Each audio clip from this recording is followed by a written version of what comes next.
Avis vascular centre మన దేశంలోనే the best varicose vein hospital. నమస్తే రమగారు. నమస్తే జయ. రమగారు, ఒక ఏజ్ వచ్చినాక విమెన్లో, ఆడవాళ్ళలో ఎక్కువగా కొంచెం దగ్గిన తుమ్మిన యూరిన్ పడిపోతూ ఉంటుందండి. భలే ఇబ్బందిగా ఫీల్ అవుతారు. బయటికి వెళ్ళినప్పుడు తుమ్మాలన్నా దగ్గాలన్నా చాలా ఇబ్బంది అనిపిస్తుందండి వాళ్ళకి. ఏమైనా ఇంటి చిట్కాలు, మీకు తెలిసిన చిట్కాలు ఏమైనా ఉన్నాయా? వైద్యం అంటే మనం చెప్పుకోలేము, అది డాక్టర్స్ చెప్పాల్సిందే కదా. సో ఇంటి చిట్కాలు ఏమీ లేవు జయ దానికి. లేదండి, డెలివరీ తర్వాత, నడి వయసు తర్వాత మనకేంటంటే బ్లాడర్ మీద ఆ కంట్రోల్ తగ్గిపోతుంది. డెలివరీ తర్వాత కొంతమందిలో కనిపిస్తుంది. డాక్టర్లు ఏవో చెప్తారు, కొన్ని మెడికేషన్స్ ఉన్నాయి. అయితే హోమియోలో 100% దీనికి మందు ఉంది. ఓ ఓకే, 100% ఉంది. నేను ఎందుకంటే కొన్ని కేసులు నేను మా ఇంట్లో క్యూర్ అయినవి చూశాను కాబట్టి అంత ఖచ్చితంగా చెప్తాను. నేను అడుగుతాను ఇవన్నీ, ఇలాంటిది ఉంది ఒక డిస్కషను, దీనికి మందు ఉందా అంటే 100% ఏ హోమియో డాక్టర్ దగ్గరికి వెళ్ళినా ఈ సమస్య పెద్దవాళ్లలో కూడా తీరుతుంది. ఓ గ్రేట్. 100%. ఇది దాని ప్రమోషన్ కోసం చెప్పట్లేదమ్మా, ప్రజలకి ఉపయోగపడుతుంది, ఈ ప్రయత్నం చెయ్యొచ్చు. తప్పకుండా అండి. అయితే దీంతో పాటుగా మనం ఏంటంటే కొన్ని ఎక్సర్సైజులు చేయటం ప్రాక్టీస్ చేసుకోవాలి జయ. ఎక్సర్సైజ్ చేసుకోవాలి. ఎక్సర్సైజ్ కెగెల్ ఎక్సర్సైజులు అంటారు వాటిని. అది ఏం లేదు, అదే మనకి యోగాలో కూడా మనకి త్రిబంధాలు ఇవి ప్రాణాయామం ఉందా, అదేం చేస్తారు, 3 బంధనాలు చేస్తారు. ఒకటేమో ఇది జాలంధర్ బంధ, ఇలా గడ్డం పెట్టేయటం. తర్వాత ఏమో ఓడ్యాన బంధ అంటారు, పొట్టని ఇట్లా లోపల లాగటం. మూల బంధ అంటే ఆ యానస్ని లోపలికి లాక్కోవటం.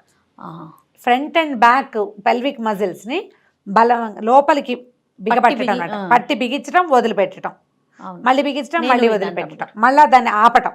ఇది ఎంత బాగా పనిచేస్తుందో జయ. డెలివరీలో అప్పుడు కూడా, ప్రెగ్నెన్సీలో కూడా డాక్టర్లు సజెస్ట్ చేస్తారు ఈ ఎక్సర్సైజ్ చేయండి అని చెప్పి. అది నేర్చుకోవాలి. చిన్న ట్రిక్కే, చాలా సింపుల్గానే అయిపోతుంది. మనం ఇంటర్నెట్లో చూసినా కూడా అది ఎట్లా చేయాలో తెలుస్తుంది.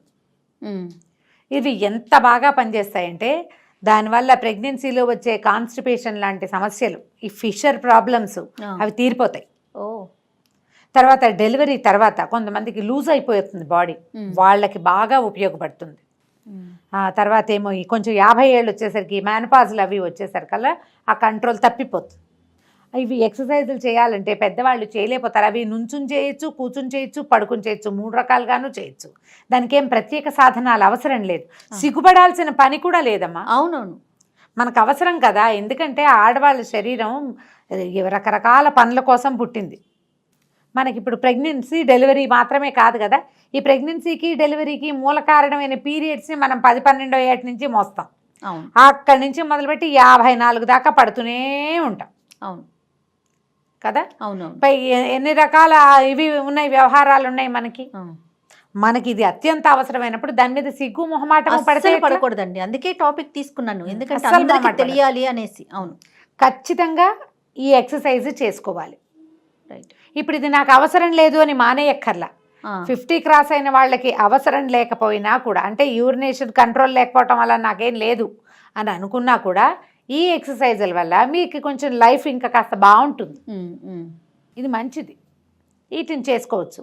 ఇది చేయడానికి ఏ పెద్ద కష్టాలు చెప్పాక ఇన్స్ట్రుమెంట్స్, ప్రత్యేకమైన డ్రెస్సు, వస్త్రధారణ ఏం అక్కర్లా. మనం ఎలా ఉన్నామో అలాగే కూర్చొని నుంచొని పడుకొని చేసుకోవచ్చు. ఇది చేయటం వల్ల ఏమవుతుందంటే మనకు కూడా కొంత కంట్రోల్ వస్తుంది లోపల, దానివల్ల ఇబ్బంది ఉండదు. అయితే ఇంకొంతమంది ఉంటారు పెద్దవాళ్ళు, వీళ్ళకి బట్టలు యూరిన్ పడిపోతుంది, ఇబ్బంది పడి ఎక్కడికి వెళ్ళరు. అవును.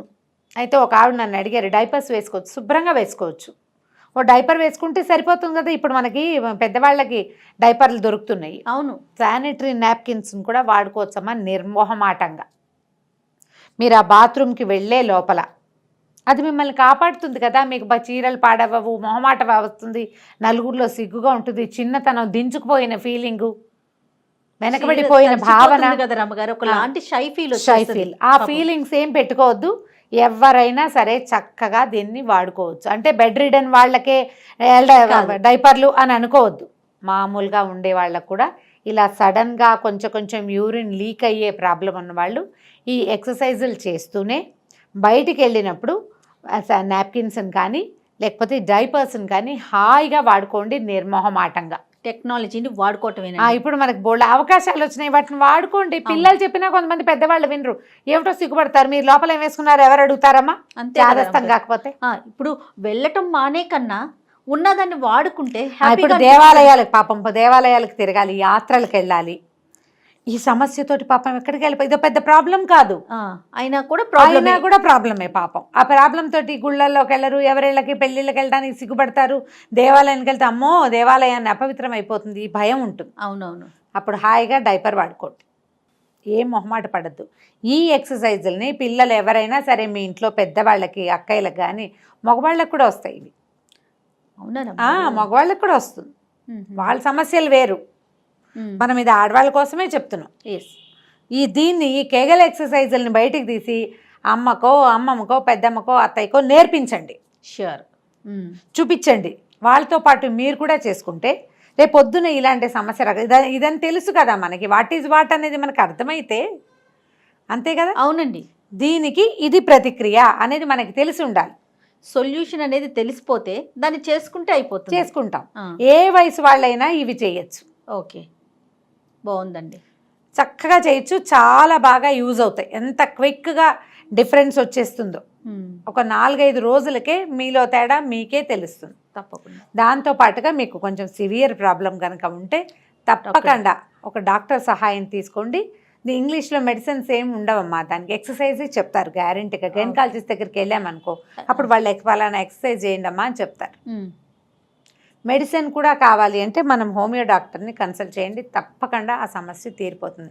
ఇందులో మొహమాటము, అవమానము పడద్దమ్మా, చాలా న్యాచురల్, అత్యంత సహజమైనది.